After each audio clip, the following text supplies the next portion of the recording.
Hello नमस्कार विद्यार्थियों, आप सभी का स्टडी अलर्ट के डिजिटल प्लेटफॉर्म पे हार्दिक स्वागत है। आप सभी को थंबनेल देखकर पता चल गया कि आज हम आपके बीच में पशु परिचर भर्ती के लिए जो महामैराथन क्लास है वो लेकर आ चुके हैं। आज की जो हमारी महामैराथन क्लास है वो पशुपालन यानी बी पार्ट की रहने वाली है। देखो विद्यार्थियों, आज हम इस क्लास में संपूर्ण पशुपालन है वो देखने वाले हैं। अगर आपको पशुपालन से संबंधित यानी बी पार्ट आपका अगर उसमें आपको कुछ भी नहीं आता है तो ये क्लास आपके लिए रामबाण घोषित होने वाली है। क्लास को स्टार्ट करने से पहले मैं आपको बताता हूँ, अगर आपके पास 30 से 40 मिनट का समय है तो इस क्लास को देखना भाई।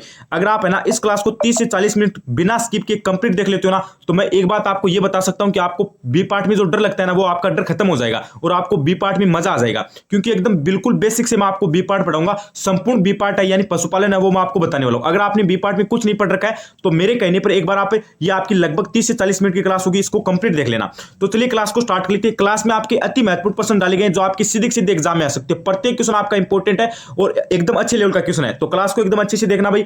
और अगर आप चैनल पर पहली बार विजिट करो तो एक बार चैनल को भी सब्सक्राइब कर लेना, ठीक है। अगर आपने अभी तक चैनल को सब्सक्राइब नहीं करके अगर आप भी पशु परिचर की बिल्कुल जीरो लेवल से तैयारी करना चाहते हो तो चैनल को सब्सक्राइब कर लीजिए। यहाँ पे आपको बिल्कुल जीरो लेवल से तैयारी करवाई जाएगी। तो चलिए क्लास को स्टार्ट कर लेते हैं। ज्यादा कुछ तो हम यहाँ पे टाइम खराब नहीं करेंगे, सीधे क्लास है वो स्टार्ट कर लेते हैं। और अगर आपको नोट्स चाहिए तो एक बार ये देख लो भाई, बिल्कुल फ्री में आपको नोट्स मिल रहे हैं। जिन विद्यार्थियों को अभी तक यहाँ पे नोट्स नहीं मिले वो एक बार मैसेज कर देना भाई, 90 24 31 48 58 नंबर नोट कर लो एक बार आप। अगर आपको राजस्थान जीके, पशुपालन, गणित, साइंस बिल्कुल फ्री में, मेरा कुछ भी फायदा नहीं हो रहा है। आप ऐसा मत सोचना कि सर जी हर वीडियो में क्यों बोलते हैं, आपके फायदे के लिए बोलता हूं, क्योंकि मैं बिल्कुल फ्री में आपको नोट्स करवा रहा हूं। 1 रुपये आपसे नहीं ले रहा हूं। राजस्थान जीके के नोट्स मिल रहे हैं, पशुपालन के नोट्स मिल रहे हैं, गणित के नोट्स मिल रहे हैं, साइंस के नोट्स मिल रहे हैं। बस आपको मैसेज करना है। मैसेज कहां पर करना है? 90 24 31 48 58 इन पे आपको कहां पर करना है? व्हाट्सएप पे करना है। और क्या लिखना है? पशु परिचर स्टूडेंट नाम लिखना है। फिर मैं आपको ग्रुप में जोड़ दूंगा और नोट्स सही प्रोवाइड करवा दूंगा। तो चलिए आज इस क्लास को स्टार्ट कर लेते हैं। अगर आपको नोट्स नहीं मिले तो एक बार आप मैसेज जरूर कर देना।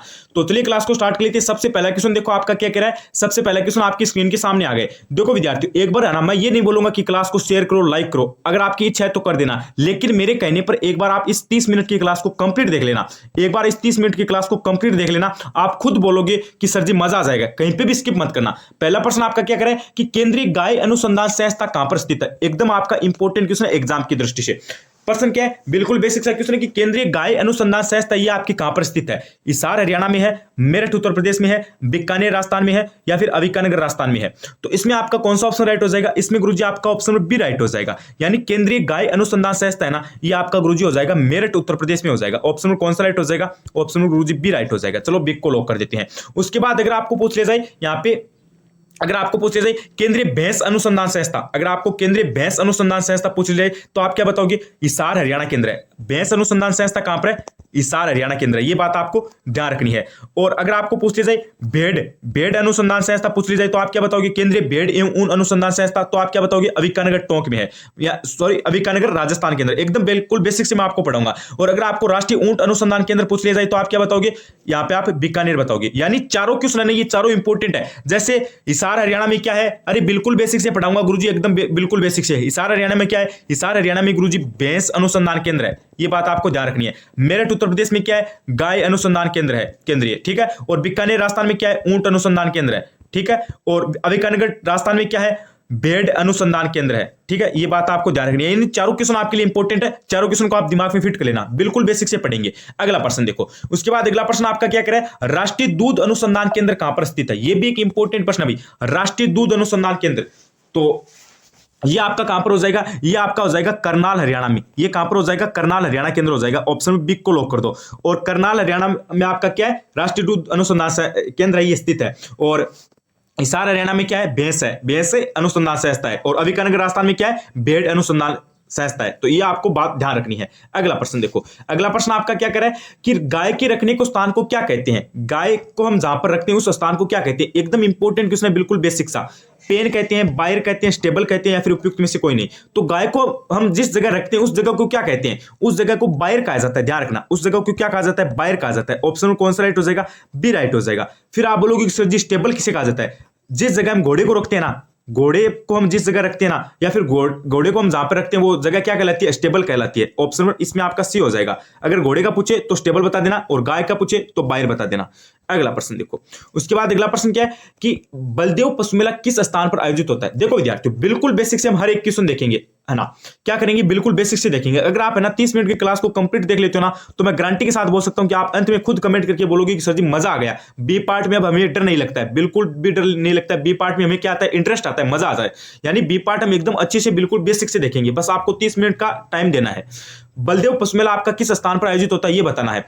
परबतसर केंद्र, मानसर केंद्र, पुष्कर केंद्र, मेड़ता केंद्र। तो बलदेव पशु मेला आपका कहां पर लगता है भाई, मेड़ता केंद्र लगता है।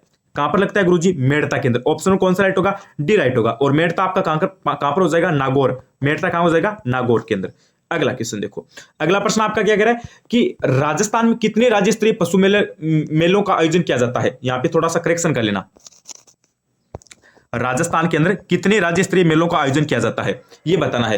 12, 14, 8, 10। अब बिल्कुल बेसिक सा क्वेश्चन, आप सभी को पता है पार्ट बी में आपका अलग से टॉपिक है प्रमुख पशु मेले, ठीक है, ये आपका अलग से टॉपिक है। तो वहां पे आपका इंपॉर्टेंट प्रश्न क्या बनता है कि जैसे पार्ट बी है ना, वहां से इंपॉर्टेंट प्रश्न क्या बनता है कि प्रमुख मेले है ना, कि राजस्थान में कितने मेलों का आयोजन होता है। तो आप सभी को पता होना चाहिए, बिल्कुल बेसिक सा क्वेश्चन आपका पार्ट बी से। तो इसमें आपका हो जाएगा ऑप्शन नंबर डी, यानी 10 मेलों का आयोजन होता है। राजस्थान में कितने राज्य स्तरीय मेलों का आयोजन होता है, 10 का होता है। डी ऑप्शन आपका राइट हो जाएगा।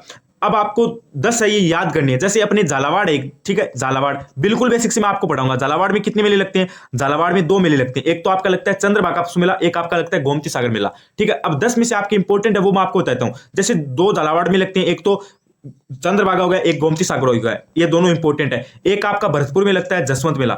कौन सा लगता है, जसवंत मेला। कहां पर लगता है, भरतपुर के अंदर। और एक आपका लगता है कहां पर, करौली के अंदर। कौन सा लगता है, महाशिवरात्रि पशु मेला। ये 4 हो गए। उसके बाद एक आपका गोगामेडी लगता है पशु मेला, कहां पर, हनुमानगढ़ के अंदर, ये 5वां हो गया। और एक आपका वीर तेजाजी पशु मेला है, ये 6वां हो गया। एक आपका बलवंत पशु मेला है, 7वां हो गया। एक आपका रामदेव जी पशु मेला है, 8वां हो गया। एक आपका यहाँ पे कार्तिक पशु मेला है, तो ये 9वां हो गया। ये जो 9-10 इंपॉर्टेंट है ना, इन सभी को एक बार आप याद कर लेना, कहां पर लगता है और किस जगह लगता है, ये सभी बातें आपको ध्यान होनी चाहिए, ठीक है। अगला प्रश्न देखो। उसके बाद अगला प्रश्न आपका क्या कह रहा है कि विश्व पशुगणना 2019 के आंकड़ों के अनुसार देश में राजस्थान का कौन सा स्थान है।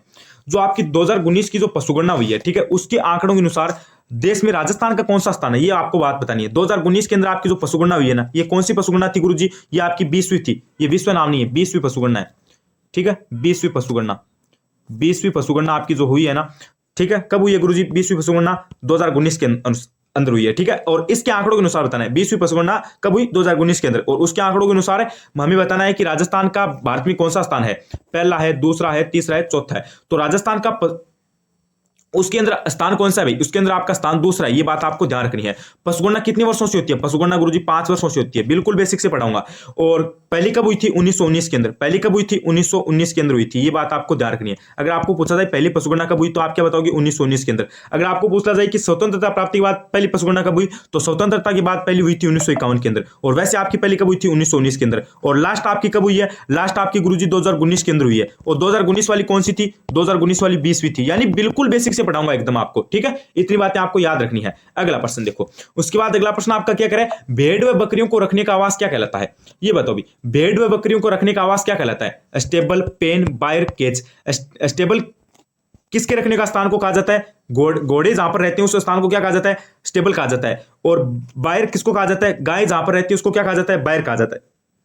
और पेन किसको कहा जाता है, भेड़ व बकरियां जहां पर रहती है उस आवास को कहा जाता है पेन। ये बात आपको ध्यान रखनी है। यानी भेड़ व बकरियों को रखने का जो स्थान है वो क्या कहलाता है, पेन कहलाता है। ऑप्शन नंबर आपका बी राइट हो जाएगा। क्वेश्चन आपको किसी भी हिसाब से पूछा जा सकता है कि भेड़ और बकरियों को रखने का आवास क्या कहलाता है, या फिर भेड़ व बकरियां जहां पर रहती है उसको क्या कहा जाता है। तो यानी आपको सभी बातें याद होनी चाहिए। आपका आंसर क्या होगा, पेन होगा। अगला प्रश्न देखो। अगला प्रश्न आपका क्या कह रहा है कि पशुओं में उम्र ज्ञात करने की कितनी विधियां हैं, ये बताओ भाई। पशुओं में उम्र ज्ञात करने की कितनी विधियां हैं, कितनी विधियों के जरिए हम उम्र ज्ञात कर सकते हैं। बिल्कुल बेसिक इंपॉर्टेंट क्वेश्चन है, यानी प्रत्येक क्वेश्चन आपके लिए इंपॉर्टेंट है। 2 है, 4 है, 5 है, 7 है। तो पशुओं में उम्र ज्ञात करने की विधियां कितनी है भाई, इसमें आपका हो जाएगा ऑप्शन नंबर बी, यानी 4 विधियां हैं। 4 विधियों के जरिए हम क्या कर सकते हैं, पशुओं में उम्र ज्ञात कर सकते हैं। ऑप्शन नंबर बी राइट हो जाएगा। चलो अगला प्रश्न देखो। अगला प्रश्न आपका क्या करे, भैंस का औसत जीवन काल कितने वर्षों का होता है, ये बात आपको बतानी है। ये थोड़ा सा इंपॉर्टेंट है भैया, आपका भैंस का औसत जीवन काल आपको बताना है। यानी 20 से 25 वर्ष होता है, 28 से 33 वर्ष होता है, 15 से 20 वर्ष होता है, या फिर 10 से 15 वर्ष होता है। भैंस का औसत जीवन काल आपका कितना होता है भाई, भैंस का गुरुजी 15 से लेकर 20 वर्ष तक होता है। 15 से लेकर 20 वर्ष तक होता है। अगर आपको पूछ लिया जाए कुत्ते का औसत जीवन काल ये कितना होता है, तो आप क्या बताओगे, 10 वर्ष होता है। कुत्ते का कितना होता है 10 वर्ष होता है। अगर आपको पूछ लिया जाए भेड़ का कितना होता है जीवन काल, तो भेड़ का कितने वर्ष का होता है 12 वर्ष का होता है। यानी बिल्कुल बेसिक से मैं आपको बताऊंगा, ऐसा नहीं होगा कि क्वेश्चन बताया और राइट आंसर बताया चला गया, नहीं, बिल्कुल बेसिक से पढ़ेंगे, क्योंकि अभी हमारे पास कितने समय है 6 महीने का समय, और 6 महीने में हम क्या करेंगे सिलेक्शन वाली तैयारी करेंगे। और इस चैनल पे आपको रेगुलर क्लासेस मिल रही है, राजस्थान जीके, पशुपालन, साइंस, मैथ। अगर आपने सब्सक्राइब नहीं किया ना तो सब्सक्राइब कर लो, जिससे क्या होगा कि हमारी न्यू क्लास आएगी तो आपको सबसे पहले पता चल जाएगा। अगला प्रश्न देखो, अगला प्रश्न क्या करे, पशुओं में आयु ज्ञात करने की सबसे अच्छी विधि कौन सी है। देखो विद्यार्थियों, जस्ट हमने एक क्वेश्चन किया था कि पशुओं में हम आयु ज्ञात है ये कितनी विधियों के द्वारा कर सकते हैं, तो आपको पता है 4 विधियों के द्वारा। अगर आपको पूछा जाए पशुओं में आयु ज्ञात कितनी विधियों के द्वारा कर सकते हैं, तो आप क्या बताओगे 4 विधियों के द्वारा कर सकते हैं। अभी प्रश्न में क्या पूछा है कि सबसे अच्छी विधि कौन सी है, सींग के आधार पर है, अभिलेखों के आधार पर है, शारीरिक अवस्था के आधार पर है, या फिर दांत के आधार पर है। तो पशुओं में उम्र या फिर आयु ज्ञात करने की सबसे अच्छी विधि ये कौन सी हो जाएगी, दांत के आधार पर। यानी पशुओं में हम क्या करेंगे, दांत के आधार पर अगर हम आयु ज्ञात करेंगे तो ये क्या हो जाएगी, सबसे अच्छी विधि हो जाएगी। और अगर आपको ऐसा पूछा जाए कि पशु की आयु है ये किसके आधार पर ज्ञात की जाती है, तो आप क्या बताओगे, दांत के आधार पर ज्ञात की जाती है। अगला प्रश्न देखो, दांतों की संख्या से, यानी दांतों की संख्या से क्या की जाती है, पशु की आयु ज्ञात की जाती है। अगला प्रश्न देखो, अगला प्रश्न क्या करे, NBAGR के अनुसार वर्तमान में भेड़ों की कुल कितनी नस्लें पंजीकृत है भारत में, ये बताओ भाई। ये थोड़ा सा इंपॉर्टेंट है भाई, इस पे आप क्या कर लो, इस पे आप स्टार लगा लो। क्वेश्चन क्या करे, NBAGR के अनुसार वर्तमान में भेड़ों की कुल कितनी नस्लें भारत में पंजीकृत है, 37 है, 44 है, 20 है, 50 है। एकदम आपका इंपॉर्टेंट क्वेश्चन है एग्जाम की दृष्टि से। देखो भाई, आप सभी को पहले ये पता होना चाहिए भैंस की कितनी आपकी नस्लें पंजीकृत है। भैंस की अगर आपको पूछी जाए कि भैंस की कितनी नस्लें पंजीकृत है, तो आप क्या बताओगे, भैंस की गुरुजी आपकी 20 है। अगर आपको पूछा जाए कि NBAGR के अनुसार, क्वेश्चन आपका वही सेम ही रहेगा, सेम ही क्वेश्चन आएगा, बस आपको यहाँ पे भेड़ की जगह भैंस नाम दे दिया जाएगा। तो भैंस की पूछी जाए कि भैंस की कितनी नस्लें पंजीकृत है, तो आप क्या बताओगे 20 है। और अगर आपको भेड़ की पूछी जाए तो भेड़ की कितनी है गुरुजी, भेड़ की 44 है। भेड़ की कितनी आपकी नस्लें पंजीकृत है, 44। गाय की कितनी है, गाय की 53 है। ध्यान रखना, गाय की कितनी नस्लें पंजीकृत है भारत में, 53 है। मान्यता कितना को है, मान्यता 50 को है। ये भी बात आपको ध्यान रखनी है। अगला प्रश्न देखो, अगला प्रश्न आपका क्या करे, निम्नलिखित में से किस गाय की नस्ल का रंग चित कबरा होता है, ये देख लो भाई।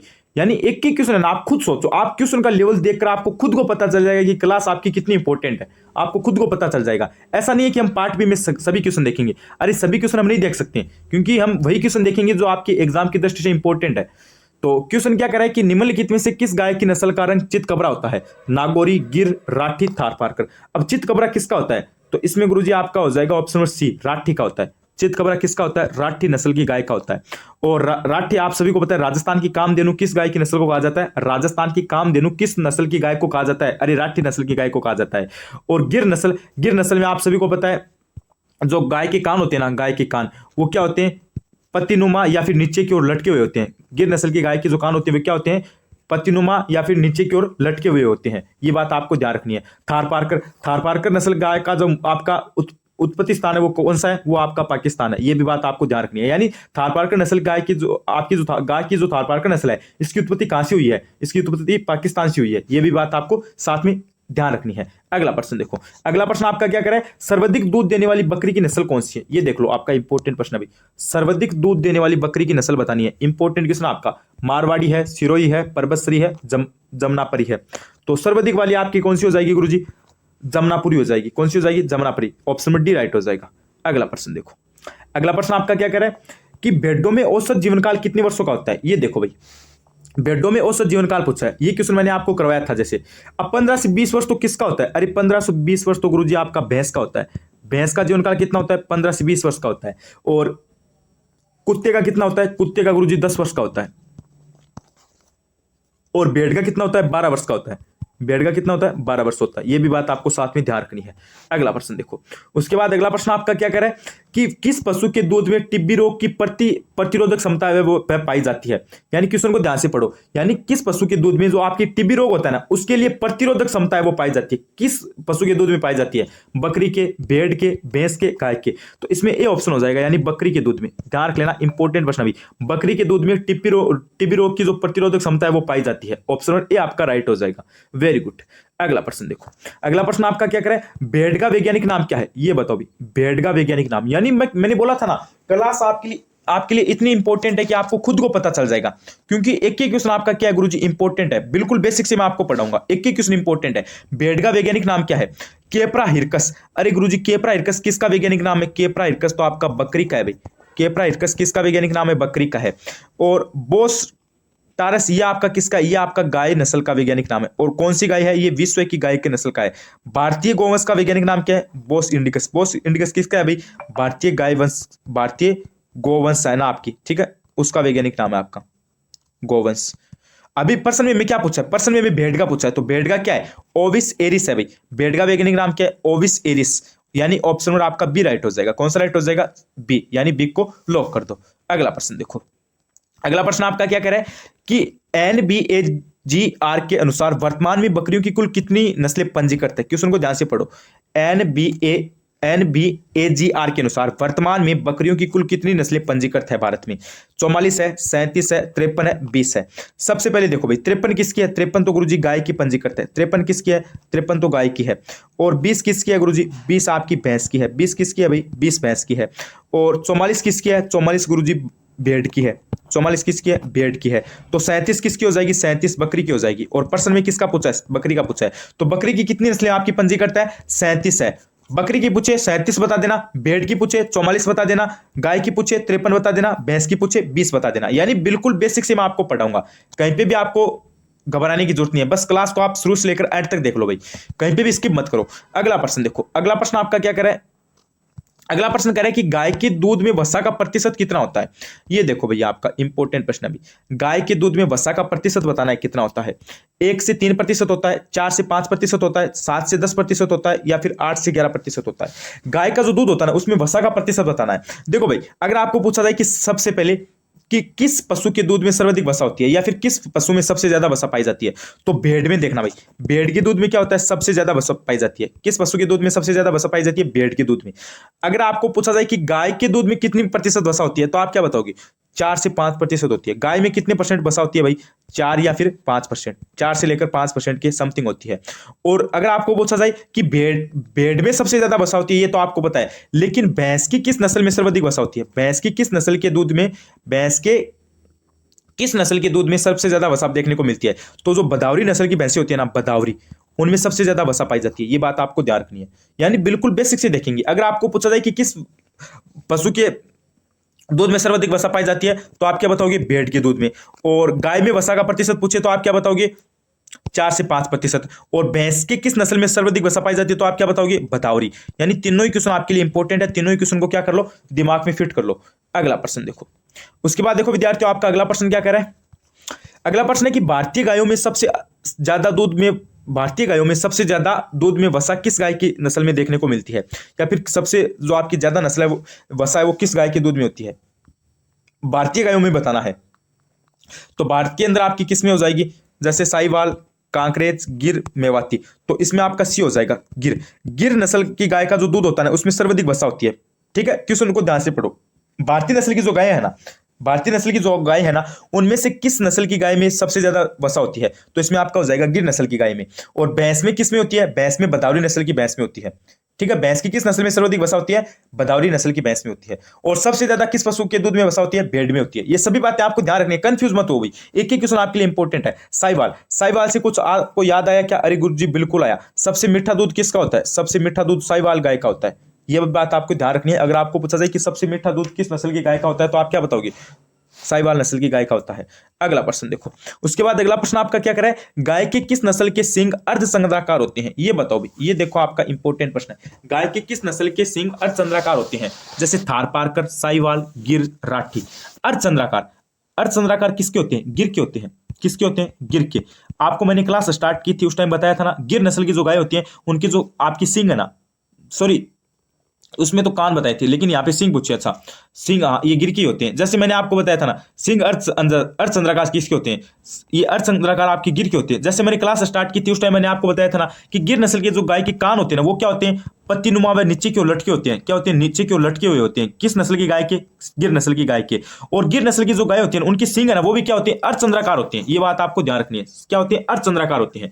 तो इसमें आपका सी ऑप्शन राइट हो जाएगा। कान भी किसके नीचे की ओर लटके हुए होते हैं? गिर के होते हैं। और सींग भी अर्धचंद्राकार किसके हुए होते हैं? ये गिर के हुए होते हैं। और गिर नस्ल की गाय है, इसमें क्या होता है? सर्वाधिक वसा पाई जाती है। और गिर नस्ल की गाय है, ये कहां पर देखने को मिलती है? ये राजस्थान और गुजरात में देखने को मिलती है। इसकी उत्पत्ति कहां से हुई? गुजरात और राजस्थान से हुई थी।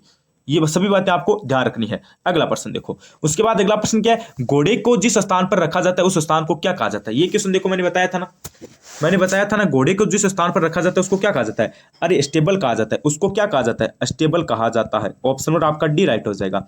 और पेन किसको कहा जाता है, पेन, अरे पेन गुरुजी किसको कहा जाता है, पेन तो कहा जाता है बकरी और भेड़ के रखने के स्थान को। बकरी और भेड़ को हम जहां पर रखते हैं उसको क्या कहा जाता है, पेन कहा जाता है। चलो अगला प्रश्न देखो, उसके बाद अगला प्रश्न आपका क्या करे, सुअर में कुल कितने गुणसूत्र होते हैं। सुअर में कुल कितने गुणसूत्र होते हैं, ये बात आपको बतानी है। बताओ भाई,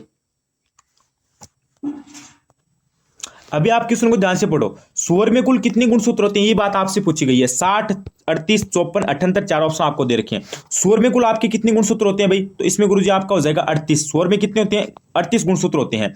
उसके बाद अगर आपको पूछा जाए गाय में कितने होते हैं, गाय और बकरी के अंदर, उसके बाद अगर आपको पूछा जाए कि गाय और बकरी के अंदर कितने गुणसूत्र होते हैं, तो आप क्या बताओगे, गाय और बकरी में कितने होते हैं भाई, 60 होते हैं। ये बात आपको ध्यान रखनी है। और भेड़ में आपके कितने होते हैं, 54 होते हैं। भेड़ में कितने होते हैं, भेड़ में गुरुजी आपके 54 होते हैं, ठीक है। और घोड़े में कितने होते हैं, घोड़े में आपके 78 होते हैं। देखो चारों ही क्वेश्चन आपके लिए इंपॉर्टेंट है। गाय बकरी में कितने होते हैं गुरुजी, 60 होते हैं। भेड़ में कितने होते हैं, 54 होते हैं। घोड़े में कितने होते हैं, 78 होते हैं। और सुअर में कितने होते हैं, 38 होते हैं। ये सभी बातें आपको याद होनी चाहिए। अगला प्रश्न देखो, उसके बाद अगला प्रश्न क्या करें, भेड़ के समूह को क्या कहा जाता है। भेड़ के समूह को, भेड़ का जो समूह होता है ना उसको क्या कहा जाता है। क्वेश्चन को ध्यान से पढ़ो। ये ऐसा क्वेश्चन नहीं है कि भेड़ को हम जहां पर रखते हैं उसको क्या कहा जाता है, वो तो स्थान होता है, उस स्थान को तो पेन कहा जाता है। लेकिन भेड़ के समूह को क्या कहा जाता है, जैसे फ्लोक, ब्रीडर, वक, ट्रिप। तो भेड़ का जो समूह होता है उसको क्या कहा जाता है, फ्लोक कहा जाता है। उसको क्या कहा जाता है, फ्लोक। ऑप्शन नंबर आपका डी राइट हो जाएगा। Very good. अगला प्रश्न देखो, अगला प्रश्न आपका क्या करे, एनबीएजीआर के अनुसार भारत में ऊंट की कुल कितनी नस्लें पंजीकृत है। ये देखो भैया आपका इंपॉर्टेंट प्रश्न है भाई। एनबीएजीआर के अनुसार, क्वेश्चन को ध्यान से पढ़ो। क्वेश्चन क्या करे कि एनबीएजीआर के अनुसार भारत में ऊंटों की कुल कितनी नस्लें पंजीकृत है, 12, 19, 37, 9। देखो विद्यार्थियों, ऊंट की नस्ल कितनी पंजीकृत है आपकी भारत में, 9 है। कितनी है, 9। और गाय की कितनी है, गाय की गुरुजी आपकी 53 है। भेड़ की कितनी है पंजीकृत, भेड़ की गुरुजी आपकी बताओ भाई कितनी है, 44 है, ठीक है। बकरी की कितनी है, 37 है। और भैंस की कितनी है, 20 है। ये सभी नस्लें आपको याद होनी चाहिए। और देखो विद्यार्थियों, अभी भी हमारे पास देखो टाइम है हमें याद करने का। अगर आपको नोट्स चाहिए तो आप मुझे इन नंबर पे व्हाट्सएप मैसेज कर दो भाई, 90 24 31 48 58। अगर आपको राजस्थान जीके, गणित, साइंस, इन सभी के अगर आपको नोट्स चाहिए 9024314858 पे आप मुझे मैसेज कर देना। लेकिन एक बार स्क्रीनशॉट ले लो, क्लास देखने के बाद आप आराम से व्हाट्सएप मैसेज कर देना और बोल देना कि सर जी आप हमें नोट्स प्रोवाइड करो, मैं आपको नोट्स प्रोवाइड करवा दूंगा। चलो अगला प्रश्न देखो, अगला प्रश्न आपका क्या करे कि रोमंती पशुओं में आमाशय की कुल कितने भाग होते हैं। ये देखो भैया आपका इंपॉर्टेंट प्रश्न आ गया है। रोमंती जो पशु होते हैं उसमें आमाशय के कितने भाग होते हैं, 2, 5, 1, 4। तो इसमें आपका राइट आंसर क्या हो जाएगा, यानी रोमंती पशुओं में आपके आमाशय के कितने भाग होते हैं गुरुजी। इसमें आपका ऑप्शन कौन सा राइट हो जाएगा, अरे ऑप्शन डी हो जाएगा, 4 भाग होते हैं। आमाशय के कितने भाग होते हैं रोमंती पशुओं में, 4 होते हैं। ऑप्शन कौन सा राइट हो जाएगा, डी राइट हो जाएगा। Very good. अगला प्रश्न देखो, उसके बाद अगला प्रश्न आपका क्या करे, इंडियन वेटनरी रिसर्च इंस्टीट्यूट स्थित है। ये देखो आपका इंपॉर्टेंट प्रश्न है भाई। इंडियन वेटनरी रिसर्च इंस्टीट्यूट आपका कहां पर है, बरेली के अंदर है, करनाल में है, मथुरा में है, मेरठ के अंदर है। देखो भाई, इंडियन वेटनरी रिसर्च इंस्टीट्यूट है, ये आपका कहां पर है, ये आपका गुरुजी बरेली के अंदर है। ये कहां पर है, आपका बरेली के अंदर है। और राष्ट्रीय आपकी गाय अनुसंधान संस्था, ये आपकी कहां पर है, आपका ये आपका कहां पर है भाई, ये गुरुजी आपका मेरठ के अंदर है, ठीक है। कहां पर है, ये आपका मेरठ के अंदर है। और आपकी करनाल में क्या है, सॉरी मेरठ में नहीं, करनाल में आपका कहां पर है भाई, करनाल के अंदर। एक सेकंड आप वापस देखो, थोड़ा सा यहाँ पे मिस प्रिंटिंग हो गया। जैसे क्वेश्चन क्या है, इंडियन वेटनरी रिसर्च इंस्टीट्यूट कहां पर है, तो ये आपका बरेली के अंदर है, ठीक है। और करनाल में आपका क्या, राष्ट्रीय दूध अनुसंधान, ठीक है। आपको संस्था पूछता है कहां पर है, तो आप क्या बताओगे, करनाल के अंदर है। और अगर आपको पूछा जाए केंद्रीय भैंस अनुसंधान संस्था, तो आप क्या बताओगे, हिसार, ठीक है। और अगर आपको केंद्रीय गाय अनुसंधान जो केंद्र है पूछा जाए, सॉरी अनुसंधान संस्था पूछा जाए, केंद्रीय गाय अनुसंधान आपको संस्था पूछा जाए, तो आप क्या बताओगे, मेरठ। यानी मेरठ में क्या आपका केंद्रीय गाय अनुसंधान आपका जो केंद्र है, सॉरी संस्था है, वो कहां पर है, वो आपका मेरठ केंद्र है, ठीक है। केंद्रीय गाय अनुसंधान अगर आपको संस्था पूछी जाए तो आप क्या बताओगे, तो आप गुरुजी मेरठ बताओगे। चलो अगला प्रश्न देखो, उसके बाद अगला प्रश्न आपका क्या करे, ऊंट का जवान नर क्या कहलाता है। ऊंट का जवान नर, टोर्डिया कहलाता है, कोल्ट कहलाता है, बोरलिंग कहलाता है, बकलिंग कहलाता है। देखो विद्यार्थियों, उनमें कंफ्यूज मत होना, मैं क्लास के एंड में आपको एकदम बेसिक से बता दूंगा। ऊंट का जवानर क्या कहलाता है? तो ये आपका टोर्डिया कहलाता है। ऑप्शन नंबर ए राइट हो जाएगा। जो ग्रामीण क्षेत्र से लोग हैं, स्टूडेंट है, वो सभी जानते हैं भाई कि ऊंट का जो जवानर है वो क्या कहलाता है, उन सभी को पता है, टोर्डिया कहलाता है। अगला प्रश्न देखो। उसके बाद अगला प्रश्न आपका क्या करे, देसी गाय की नस्लों में सबसे लंबा दूध काल किसका होता है? देसी गाय की नस्लों में सबसे आपका लंबा दूध काल किसका होता है, ये बात आपको बतानी है। गिर का होता है, साहिवाल का होता है, जर्सी का होता है, थारपारकर का होता है। तो देसी गायों में सबसे आपका लंबा दूध काल किसका होता है, ये बात आपको बतानी है। जैसे आपको चार ऑप्शन दे रखे हैं, इसमें से आपको राइट आंसर बताना है। देखो आप सभी को पता है, इसमें ऑप्शन ए हो जाएगा। गिर नस्ल की जो गायें होती है उनमें सबसे लंबा दूध काल होता है। और अगर आपको जर्सी देखने को मिले तो जर्सी आपका देसी में नहीं आता है, देसी में तो गिर का है। और अगर आपको सीधा प्रश्न पूछा जाए कि गाय की नस्लों में सबसे लंबा दूध काल किसका है, तो आप क्या बताओगे? जर्सी बताओगे। लेकिन देसी में पूछा जाए तो गिर बताओगे। ये बात आपको ध्यान रखनी है। अगला प्रश्न देखो। उसके बाद अगला प्रश्न है कि पशुओं में मध्य चक्र ये आपके कितने होते हैं? पशुओं के अंदर मध्य चक्र कितने होते हैं, इसके भाग कितने होते हैं? 1 2 3 4। तो मध्य चक्र के भाग कितने होते हैं? पशुओं में 4 होते हैं भाई। कितने होते हैं भाई? अरे पशुओं में मध्य चक्र के भाग कितने होते हैं? इसमें आपका डी ऑप्शन हो जाएगा। चलो अगला प्रश्न देखो। उसके बाद अगला प्रश्न आपका क्या है, विश्व की सबसे छोटी नस्ल की गाय कौन सी है? विश्व की सबसे छोटी नस्ल की गाय है, खिलारी है, अमृतमहल है, वेचुर है, या फिर के गायम है। तो सबसे छोटी नस्ल की गाय कौन सी होती है विश्व में? सबसे छोटी नस्ल की गाय कौन सी है? वेचुर। इसमें क्या हो जाएगा? ऑप्शन सी राइट हो जाएगा, वेचुर है। अगला प्रश्न देखो। अगला प्रश्न आपका क्या कह रहा है, अगला प्रश्न कह रहा है कि बच्चों के लिए सर्वाधिक उपयुक्त दूध को किसका होता है? बच्चों के लिए, बच्चों को पिलाने के लिए सर्वाधिक उपयुक्त दूध बताना है, निम्न में से किसका होता है? बकरी का होता है, भेड़ का होता है, भैंस का होता है, गाय का होता है। तो इसमें आपका हो जाएगा गुरुजी ऑप्शन नंबर ए, बकरी का। बकरी का दूध है ये बच्चों के लिए सबसे अधिक उपयुक्त होता है। ऑप्शन नंबर आपका ए राइट हो जाएगा। कौन सा राइट हो जाएगा? ए राइट हो जाएगा। एक को लॉक कर दो। अगला प्रश्न देखो। उसके बाद अगला प्रश्न क्या करें, काजरी कहां पर स्थित है? ये देखो आपका इंपॉर्टेंट है भाई। काजरी कहां पर है? जोधपुर, दिल्ली, उदयपुर, बीकानेर। तो काजरी गुरुजी आपका कहां पर स्थित है? जोधपुर के अंदर स्थित है। अगर आपको पूछा जाए काजरी कहां पर है तो आप क्या बताओगे? जोधपुर के अंदर है। ऑप्शन में कौन सा राइट हो जाएगा? ए राइट हो जाएगा। Very good. अगला प्रश्न देखो। अगला प्रश्न क्या करें, केंद्रीय अश्व अनुसंधान केंद्र कहां पर है? केंद्रीय अश्व अनुसंधान केंद्र आपको बताना है कहां पर है। देखो ये आपका कहां पर है भाई? बीकानेर में है, हिसार में है, जोधपुर में है, करनाल में है। तो केंद्रीय आपका अश्व केंद्र है, यह आपका कहां पर है भाई? यह आपका गुरुजी हिसार केंद्र है। ठीक है, हिसार केंद्र है। ऑप्शन नंबर आपका बी राइट हो जाएगा। अभी देखो मैं आपको जैसे सभी ये है, ये आपको बेसिक से क्लियर करवा देता हूं। अगर आपको केंद्रीय अश्व अनुसंधान केंद्र पूछा जाए तो आप क्या बताओगे? हिसार बताओगे। अगर आपको केंद्रीय ऊंट अनुसंधान केंद्र पूछा जाए, केंद्रीय अश्व अनुसंधान केंद्र पूछा जाए तो हिसार बताओगे। केंद्रीय ऊंट अनुसंधान केंद्र पूछा जाए तो आप बीकानेर बताओगे। और केंद्रीय भैंस अनुसंधान संस्था पूछा जाए तो आप हिसार बताओगे। और अगर आपको केंद्रीय गाय अनुसंधान केंद्र संस्था ये पूछा जाए, केंद्रीय गाय अनुसंधान संस्था पूछा जाए तो आप क्या बताओगे? मेरठ बताओगे। ठीक है। और अगर आपको केंद्रीय भेड़ अनुसंधान संस्था पूछी जाए तो आप क्या बताओगे? अविकानगर। ये भी बात आपको ध्यान रखनी है। ठीक है। और अगर आपको राष्ट्रीय दूध अनुसंधान केंद्र पूछा जाए तो आप क्या बताओगे? सॉरी, केंद्रीय दूध अनुसंधान पूछा जाए तो आप क्या बताओगे? करनाल बताओगे। यानी किसी भी में आपको कंफ्यूज नहीं होना है। ठीक है। अगला प्रश्न देखो। अगला प्रश्न आपका क्या करें कि निम्न में से कौन सी पशुगणना डिजिटल रूप से की गई थी? ये बताओ भी, निम्न में से कौन सी पशुगणना आपकी डिजिटल रूप से की गई थी? यह बात आपको बतानी है। तो इसमें आपका हो जाएगा 20वीं पशुगणना ये आपकी डिजिटल रूप से की गई थी। और 20वीं पशुगणना आपकी कब हुई थी? तो ये आपकी 2019 के अंदर हुई थी। ये बात आपको ध्यान रखनी है। ठीक है, कब हुई थी? 2019 के अंदर हुई थी। अगला प्रश्न देखो। अगला प्रश्न आपका क्या कह रहा है कि गाय के दूध में सामान्यतः किस तत्व की कमी पाई जाती है? गाय के दूध में सामान्यतः किस तत्व की कमी पाई जाती है? ये बात आपको बतानी है। विटामिन की, वसा की, कैल्शियम की, आयरन की। तो गाय के दूध में आपको पता है किसकी कमी पाई जाती है? आयरन की कमी पाई जाती है। ये बात आपको ध्यान रखनी है। और वसा है, ये वसा सर्वाधिक किसमें देखने को मिलता है? सर्वाधिक भेड़ों में मिलता है। भेड़ों के दूध में क्या होता है? सर्वाधिक वसा होता है।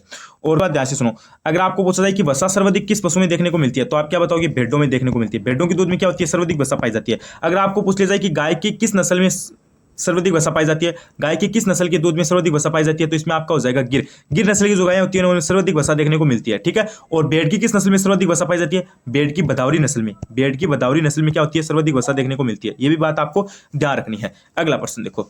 उसके बाद अगला प्रश्न आपका क्या करे, खुरपक्का और मुंह पक्का रोग ये मुख्यतः होता है। खुरपक्का और मुंह पक्का रोग होता है मुख्यतः गर्मियों में, सर्दियों में, वर्षा में, या फिर सभी में। तो खुरपक्का और मुंह पक्का रोग है ये सामान्यतः कब होता है भाई? ये बात आपको बतानी है। तो ये आपका गुरुजी होता है सर्दियों में। ये बात आपको ध्यान रखनी है। खुरपक्का और मुंह पक्का रोग ये आपका कब होता है? ये आपका होता है सर्दियों के अंदर। ऑप्शन और आपका बी राइट हो जाएगा। कौन सा राइट हो जाएगा? बी राइट हो जाएगा। Very good. अगला प्रश्न देखो, अगला प्रश्न आपका क्या करे, 20वीं पशुगणना के अनुसार देश में कुल पशु संपदा बतानी है। 20वीं पशुगणना के अनुसार देश में कुल पशु संपदा कितनी है, ये बात आपको ध्यान में रखनी है। तो ये आपकी कितनी हो जाएगी गुरुजी? इसमें आपका ऑप्शन ए राइट हो जाएगा, 535.78 मिलियन है। ठीक है, कौन सी पशुगणना के अनुसार है? 20वीं के अनुसार है। कितनी है? 535.78 मिलियन है। ठीक है, और 20वीं पशुगणना आपकी कब हुई थी? 2019 के अंदर हुई थी। ये बात आपको ध्यान रखनी है। एग्जाम में आपको पशुगणना ये 2019 की पूछी जाएगी, क्योंकि ये लास्ट की पशुगणना है। ये बात आपको ध्यान रखनी है। और ये क्या थी? ये डिजिटल रूप से की गई पशुगणना थी। जो आपकी 2019 के अंदर 20वीं पशुगणना हुई थी ना, ये आपकी डिजिटल रूप से की गई थी। अभी देखो विद्यार्थियों, मैं आपकी कुछ क्लियर है ये बात है, जैसे आप कंफ्यूज होना वो मैं आपके क्लियर कर देता हूँ। कुछ बातें आपके जैसे कंफ्यूज में है वो मैं आपको क्लियर कर देता हूँ। जैसे देखो विद्यार्थियों, इनमें आपको कंफ्यूज नहीं होना है। अगर आपको केंद्रीय गाय अनुसंधान संस्था पूछी जाए तो आप क्या बताओगे? मेरठ उत्तर प्रदेश बताओगे। अगर आपको केंद्रीय भैंस अनुसंधान संस्था, केंद्रीय गाय अनुसंधान संस्था पूछी जाए तो आप मेरठ उत्तर प्रदेश बता देना। केंद्रीय भैंस अनुसंधान संस्था पूछी जाए तो आप हिसार हरियाणा बता देना। ठीक है, हिसार हरियाणा में क्या है? भैंस आपका केंद्रीय भैंस अनुसंधान संस्था है। ठीक है, और मेरठ उत्तर प्रदेश में क्या आपका?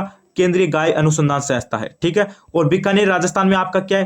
केंद्रीय ऊंट अनुसंधान केंद्र है। ठीक है, ये बात आपको ध्यान रखनी है। और अविकानगर राजस्थान में क्या है? केंद्रीय भेड़ एवं ऊंट अनुसंधान संस्था है। यानी ये बातें आपको ध्यान रखनी है। जैसे मैं आपको बताऊं तो हिसार हरियाणा भैंस से संबंधित हो जाएगा, मेरठ उत्तर प्रदेश गाय से संबंधित हो जाएगा, बीकानेर राजस्थान ऊंट से संबंधित हो जाएगा, अविकानगर राजस्थान भेड़ से संबंधित हो जाएगा। और केंद्रीय अश्व आपका अनुसंधान केंद्र है वो आपका कहां पर है? वो भी आपका हिसार हरियाणा में है।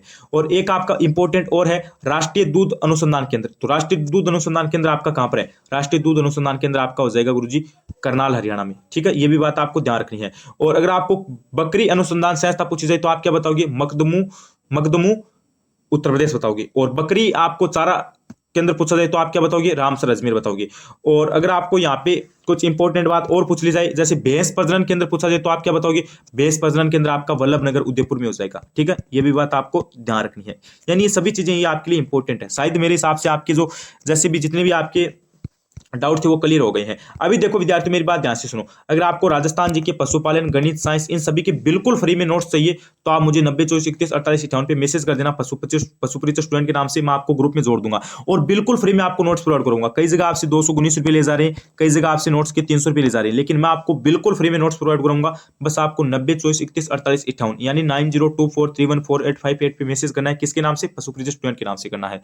और अगर आपने अभी तक चैनल को सब्सक्राइब नहीं कर रखा है ना, देखो मेरी बात ध्यान से सुनो एक सेकंड। अगर आपने अभी तक चैनल स्टडी अलर्ट को सब्सक्राइब नहीं कर रखा है ना, तो पहले आप चैनल को सब्सक्राइब कर लो भाई, क्योंकि इस चैनल पे आपको पशुपरिचय भर्ती के लिए बिल्कुल बेसिक से तैयारी करवाई जाएगी। पशुपरिचय भर्ती की आपको बिल्कुल बेसिक से तैयारी करवाई जाएगी। जीरो लेवल से अगर आपको भी तैयारी करनी है तो चैनल को सब्सक्राइब कर लीजिए, क्योंकि यहाँ पे आपको राजस्थान जी के पशुपालन और आपको साइंस, मैथ इन सभी की इंपॉर्टेंट क्लास डेली देखने को मिलेगी और इंपॉर्टेंट क्वेश्चन डेली के देखने को मिलेंगे। बिल्कुल बेसिक से आपको ये सभी चीजें पढ़ाई जाएगी। बस आपको चैनल को सब्सक्राइब कर देना है।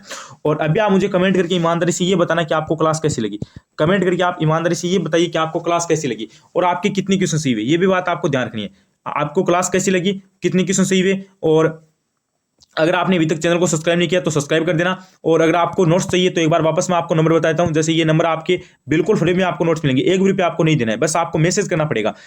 आप 9024314858 पे आप मुझे मैसेज करके बोल देना कि सर जी मैं पशुपरिचय का स्टूडेंट हूं, मुझे ग्रुप में जोड़ दो। मैं आपको ग्रुप में जोड़ दूंगा और राजस्थान जी के गणित, पशुपालन, साइंस इन सभी के नोट्स ये प्रोवाइड करवा दूंगा। तो क्लास को मैं ये समाप्त करते हैं कि आशा करता हूं कि आप सभी की जो क्लास है वो आपको एकदम शानदार लगी है और आशा करता हूं कि आप सभी को क्लास एकदम मस्त लगी है। और आपके यहाँ पे लगभग हमने 40 क्वेश्चन देखे तो उसमें आपके लगभग 30-35 क्वेश्चन आराम से राइट हो गए हैं। अगर आपकी बिल्कुल से भी तैयारी नहीं है, अगर आपने पशुपरिचय में कुछ नहीं पढ़ा है, अगर आप भी सिलेक्शन वाली तैयारी करना चाहते हो तो चैनल को सब्सक्राइब कर देना, क्योंकि यहाँ पे आपको रेगुलर क्लासेस ये देखने को मिलेगी।